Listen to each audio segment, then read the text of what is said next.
नमस्कार दोस्तों, कैसे हो आप सब लोग। मैं रवि आपका स्वागत करता हूं सरकारी जॉब अलर्ट पे। दोस्तों, जो स्टूडेंट और जो कैंडिडेट इस वीडियो से जुड़े हैं और अब तक चैनल को सब्सक्राइब नहीं करा तो सब्सक्राइब कर लीजिए और बेल आइकन को भी दबा दीजिए, जिससे आपके पास टाइम टू टाइम सूचना मिलते रहे, जिससे मैं कोई भी नई अपडेट लाऊं तो उसकी सूचना आपको मिल जाए।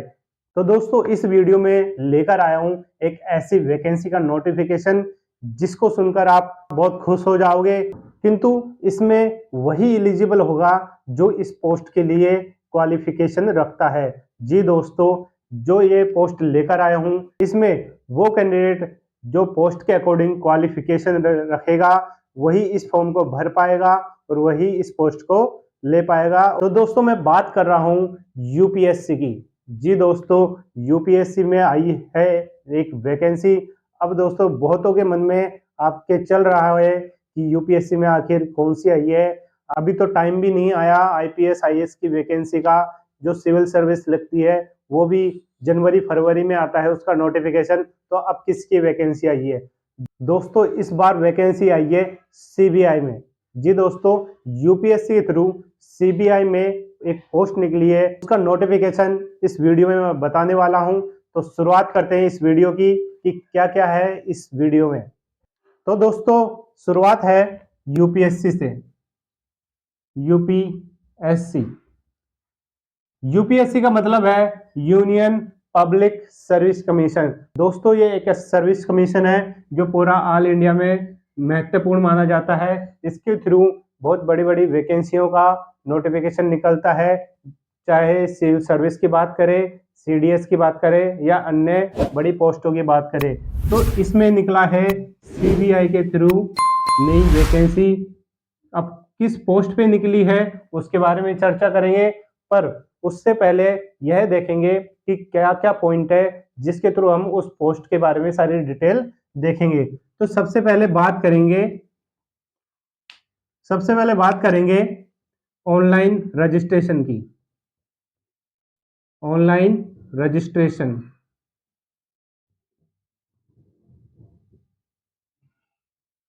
ऑनलाइन रजिस्ट्रेशन एप्लीकेशन,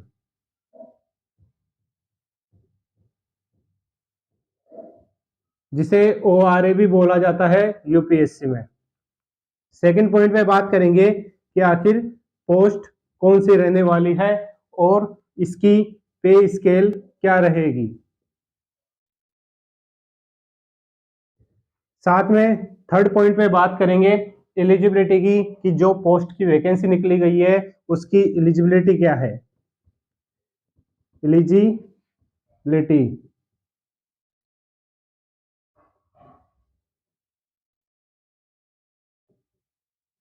एलिजिबिलिटी में हम दो चीजों पे फोकस करेंगे, एक एज पे, सेकंड क्वालिफिकेशन।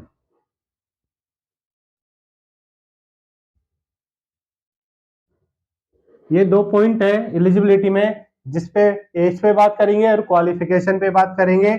महत्वपूर्ण क्वालिफिकेशन रहने वाली है इसमें। फोर्थ पॉइंट की बात करेंगे scheme of examination. Scheme of examination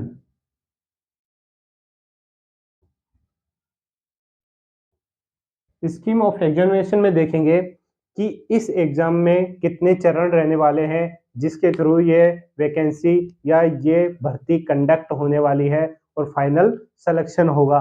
तो दोस्तों, इस तरह से 4 पॉइंट है।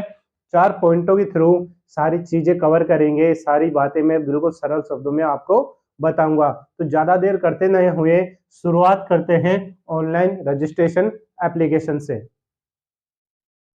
ऑनलाइन रजिस्ट्रेशन एप्लीकेशन को शुरुआत करने से पहले मैं आपको वेबसाइट बताता हूं जिसके लिंक के थ्रू आप इस फॉर्म को फिल कर सकते हो। तो दोस्तों, ये रहने वाली है यूपीएससी की वेबसाइट का लिंक, www.upsc.nic.in।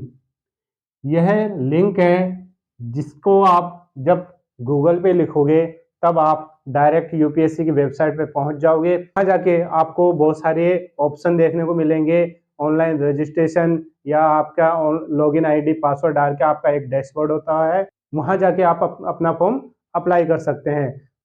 उससे पहले एक और बात बता देता हूँ, जो कैंडिडेट सीबीआई की फुल फॉर्म नहीं जानते, मैं उनको सीबीआई की फुल फॉर्म बता देता हूँ।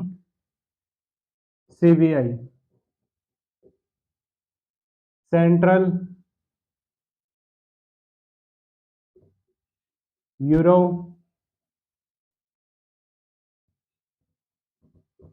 इन्वेस्टिगेशन। सीबीआई की फुल फॉर्म रहती है सेंट्रल ब्यूरो ऑफ इन्वेस्टिगेशन। तो दोस्तों शुरुआत करते हैं ऑनलाइन रजिस्ट्रेशन एप्लीकेशन से।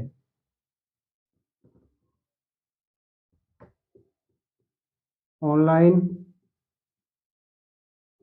Registration application.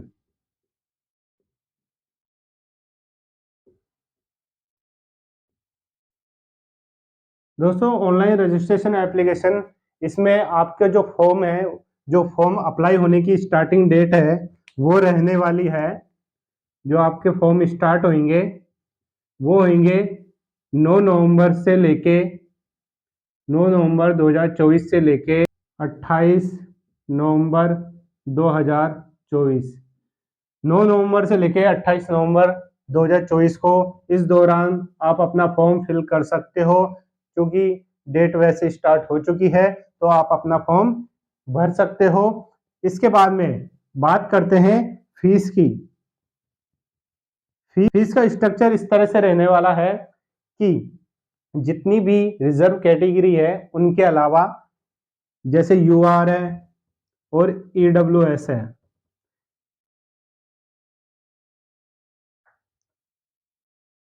और ओबीसी, रिजर्व कैटेगरी को छोड़ के जो अनरिजर्व कैटेगरी है, ईडब्ल्यूएस है, ओबीसी है, इनकी फीस रहने वाली है मात्र 25 रुपए। जी दोस्तों, ओनली 25 रुपए का पेमेंट करने पड़ेगा फॉर्म को फिल करने के बाद में। वहीं जो रिजर्व कैटेगरी है, एससी, एसटी, पीडब्ल्यूडी, इनकी कोई फीस नहीं है, इनकी फीस माफ है। तो दोस्तों ये रहा आपकी स्टार्टिंग डेट और ये रही थी आपकी लास्ट डेट, और ये फीस का स्ट्रक्चर जो 25 रुपए मात्र है। इसके बाद में आते हैं पोस्ट पे कि पोस्ट कौन सी रहने वाली है, जो अब तक मैंने नहीं बताई। पोस्ट की बात करते हैं। सेकंड नंबर पे पोस्ट। पोस्ट की बात करते हैं तो दोस्तों पोस्ट रहने वाली है आपकी असिस्टेंट प्रोग्रामर।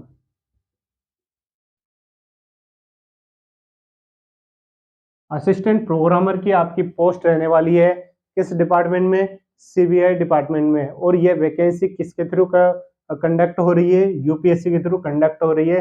तो दोस्तों आप समझ सकते हो ये कितनी बड़ी वैकेंसी होने वाली है और इसकी सैलरी भी कितनी अच्छी रहने वाली है। तो इसकी सैलरी की बात करूं तो इसका जो पे स्केल है वो रहने वाला है आपका L7। जी दोस्तों L7 रहने वाला पे स्केल। अब दोस्तों आपको बताना है, कमेंट में लिखिए कि पे स्केल L7 पे असिस्टेंट प्रोग्रामर की कितनी सैलरी रहेगी। जी दोस्तों ये मैं नहीं बताऊं, अब आप बताओगे कमेंट में जाके कि इसकी सैलरी कितनी रहने वाली है। और यह पोस्ट ग्रुप बी की रहने वाली है, ग्रुप बी की रहेगी और गजेटेड रहेगी। जी दोस्तों ये गजेटेड पोस्ट है, ग्रुप बी की पोस्ट है और पे स्केल L7 रहने वाली है। दोस्तों शानदार पोस्ट है। और जो स्टूडेंट, अब मैं आऊंगा एलिजिबिलिटी भी, कि एलिजिबिलिटी में आपको पता चलेगा एक तो एज के बारे में और एक क्वालिफिकेशन के बारे में। और जो स्टूडेंट इस पोस्ट के लिए क्वालिफाई रखता है यानी क्वालिफिकेशन रखता है, उसे इस पोस्ट के लिए इस फॉर्म को फिल करना बहुत जरूरी है। और क्योंकि शानदार वैकेंसी है उसको अप्लाई करना ही चाहिए। एलिजिबिलिटी की बात करते हैं, जो कि अपना थर्ड पॉइंट रहने वाला था। एलिजिबिलिटी, जैसा कि मैंने पहले बोला था, एलिजिबिलिटी में मैं दो पॉइंट्स पे बात करूंगा, एक एज पे और एक क्वालिफिकेशन।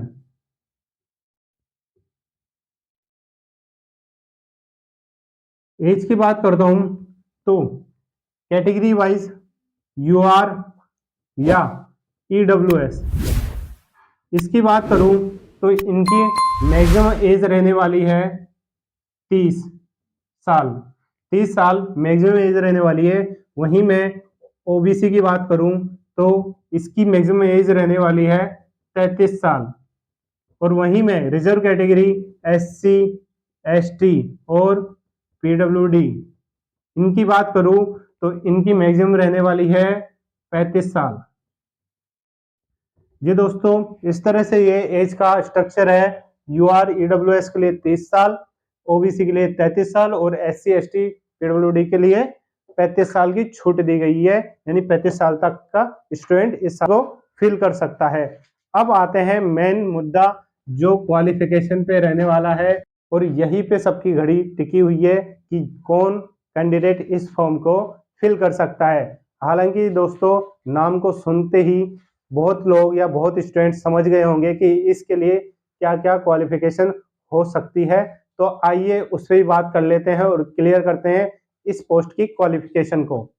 क्वालिफिकेशन की बात करते हैं तो सबसे पहले पॉइंट पे आएंगे। इसमें मैं 3 पॉइंट बताऊंगा, यानी 3 पॉइंट के थ्रू क्वालिफिकेशन बताऊंगा। पहले पॉइंट ए पॉइंट की बात करते हैं। इसमें आपको मास्टर डिग्री चाहिए, किसमें? या तो कंप्यूटर एप्लीकेशन में हो आपकी मास्टर डिग्री, या फिर आपकी कंप्यूटर साइंस में हो मास्टर डिग्री, या फिर मास्टर ऑफ टेक्नोलॉजी चाहिए, किसमें? कंप्यूटर एप्लीकेशन में। कंप्यूटर एप्लीकेशन में मास्टर ऑफ टेक्नोलॉजी होनी चाहिए। एक तो ये चीज हो सकती है। जो भी कैंडिडेट अगर इनमें से क्वालिफिकेशन रखता है तो फॉर्म फिल कर सकता है, वो एलिजिबल है। सेकंड पॉइंट की बात करें बी की। बी में आपकी जो बैचलर ऑफ डिग्री चाहिए है, बैचलर ऑफ डिग्री, उसमें कंप्यूटर एप्लीकेशन होनी चाहिए, या फिर कंप्यूटर साइंस होनी चाहिए, या फिर इलेक्ट्रॉनिक्स होनी चाहिए, या फिर इलेक्ट्रॉनिक्स एंड कम्युनिकेशन इंजीनियरिंग से आपकी बैचलर डिग्री होनी चाहिए। ये 4 तरीके के ब्रांच है: computer application, computer science, electronics, electronics and communication engineering. In 4 branch से आपका जो बैचलर डिग्री है वो होना चाहिए। साथ में जो एक एक्स्ट्रा चीज है वो होगी आपकी 2 साल का एक्सपीरियंस। जी दोस्तों, जो डिग्री है वो तो चाहिए मिनिमम क्वालिफिकेशन के साथ में चाहिए आपको 2 साल का एक्सपीरियंस। किसमें? इलेक्ट्रॉनिक्स डाटा प्रोसेसिंग में चाहिए एक्सपीरियंस। और जो एक्चुअल एक्सपीरियंस है इसमें इलेक्ट्रॉनिक डाटा प्रोसेसिंग में, वह आपका होना चाहिए प्रोग्रामिंग में। यानी प्रोग्रामिंग में ही आपका जो एक्सपीरियंस है वो वैलिड माना जाएगा। उसी के थ्रू आपका एलिजिबिलिटी तय होगी। इसके बाद में एक पॉइंट है, उस पर भी बात करते हैं। थर्ड पॉइंट में पहले पॉइंट पे आते हैं, जिसमें चाहिए आपको ए लेवल का डिप्लोमा, जो किसमें रहेगा? डिपार्टमेंट ऑफ इलेक्ट्रॉनिक्स के थ्रू एक्रेडिटेड रहेगा। और कौन सा कोर्स रहने वाला है? कंप्यूटर कोर्स प्रोग्रामिंग का होना चाहिए। कौन सा? ए लेवल डिप्लोमा। या फिर आपके पास में पोस्ट ग्रेजुएट डिप्लोमा होना चाहिए। पोस्ट ग्रेजुएट डिप्लोमा होना चाहिए, किसमें? कंप्यूटर एप्लीकेशन में होना चाहिए।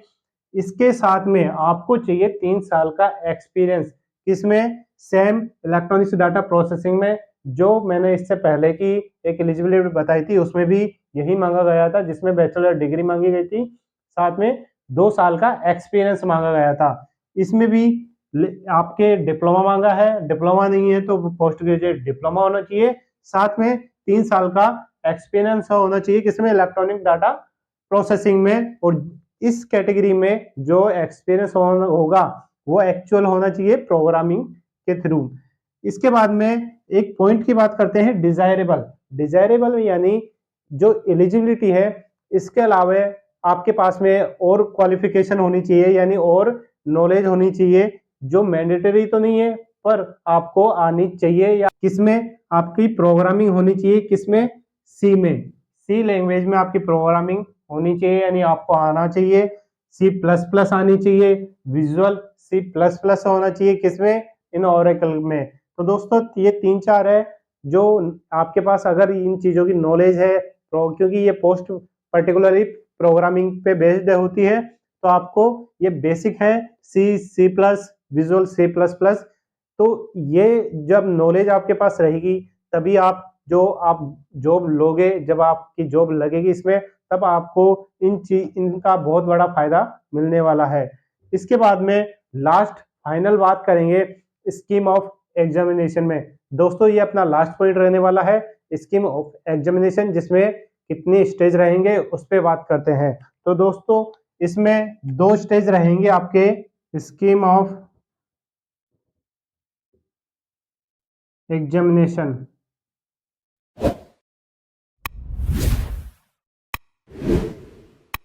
स्कीम ऑफ एग्जामिनेशन में बात करेंगे कि क्या चरण रहने वाले हैं, कितने चरण रहने वाले हैं जिनके थ्रू ये भर्ती कंडक्ट होगी। तो दोस्तों इसमें 2 चरण रहेंगे, 2 स्टेज रहेगा।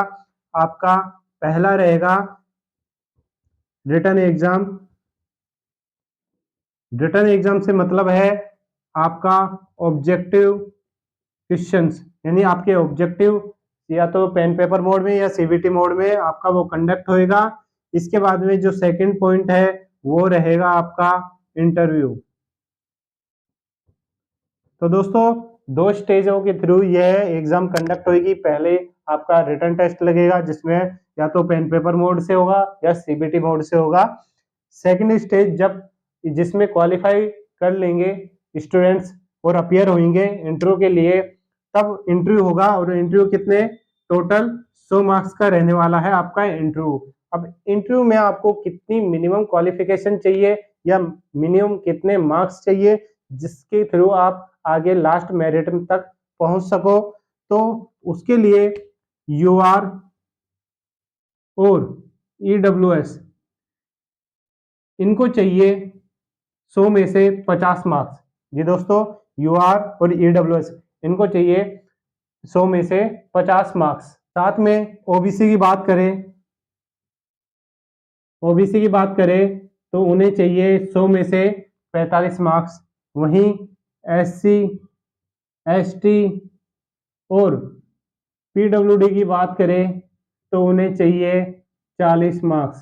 तो दोस्तों जब इंटरव्यू होगा आपका, यानी जो कैंडिडेट इंटरव्यू के लिए अपीयर होंगे, तो उनको 100 में से, यानी इंटरव्यू आपका 100 नंबर का लगेगा, तो 100 में से आपको कैटेगरी के अकॉर्डिंग मिनिमम इतने मार्क्स तो लाने ही हैं। यूआर ईडब्ल्यूएस को 50 मार्क्स लेकर आना जरूरी है, ओबीसी को 45, एससी एसटी पीडब्ल्यूडी के लिए 40 मार्क्स का 100 में से लाना बहुत जरूरी है, तभी वो मेरिट में आएंगे और तब जाके फाइनल मेरिट तय होगी कि कौन फाइनल सिलेक्शन होगा। तो दोस्तों इस तरह से मैंने जो पोस्ट है असिस्टेंट प्रोग्रामर की किस डिपार्टमेंट में, सीबीआई में, उसके मैंने सारी डिटेल पॉइंट टू पॉइंट आपको बता दी है।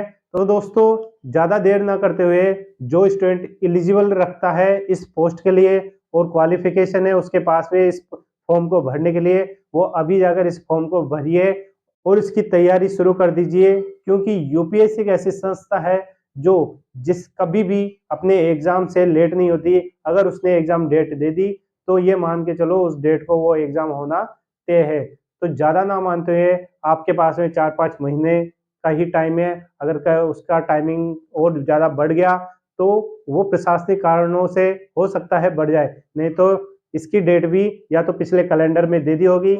मैं पिछले कैलेंडर को देख के अगर इसकी वैकेंसी दी हुई होगी उसमें एग्जाम कैलेंडर में, तो मैं एग्जाम डेट भी बता दूंगा।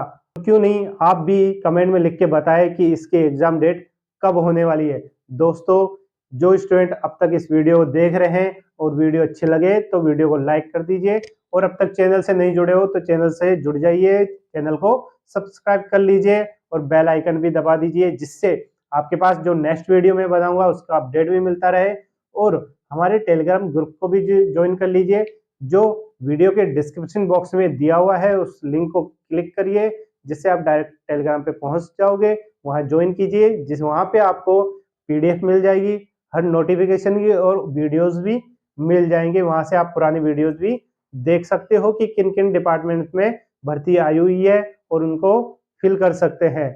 अगर वहां से आप एक्सेस नहीं कर पाओ तो स्क्रीन पे आपको क्यूआर कोड दिया गया है, उसको स्कैन कीजिए, जिससे आप वहां टेलीग्राम पे पहुंच जाओगे और आप सारी चीजें एक्सेस कर सकते हो। तो दोस्तों इस वीडियो में इतना ही, मिलता हूं एक नए नोटिफिकेशन के साथ, नए अपडेट, नए सिलेबस, नए एग्जाम पैटर्न के साथ में। धन्यवाद, जय हिंद।